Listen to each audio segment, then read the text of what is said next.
वनमा की जई साने पातर कुसुम रांगे सुंदर कुसुम रांगे सुंदरी हो राजा झपट के आवे बा खरिया तो धाना कानी हारन तो धाना कानी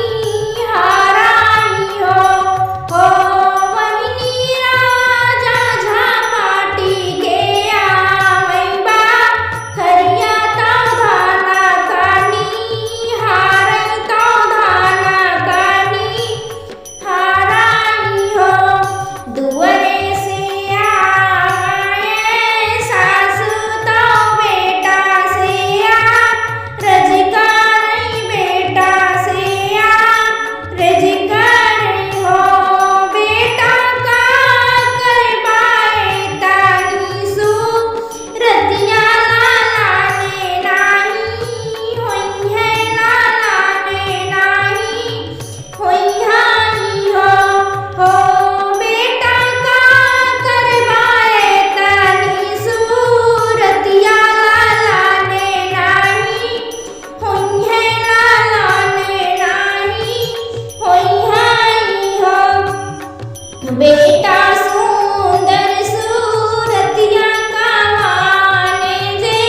अर्थ लालाने नाही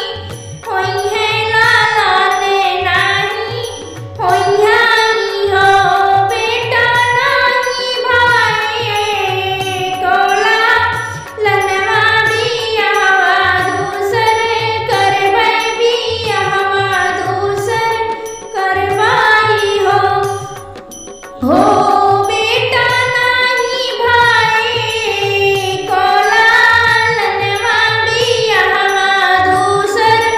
करबै बियावा दूसर करवाई हो बेटा दूसरे के होई है लालनवा महाली उठे सोहर महाले उठे सोहर हो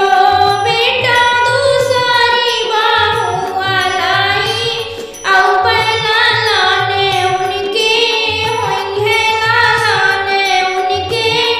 होई है सुनावे सुखे सोहर बजाने बाबा जौबै बजाने बाबा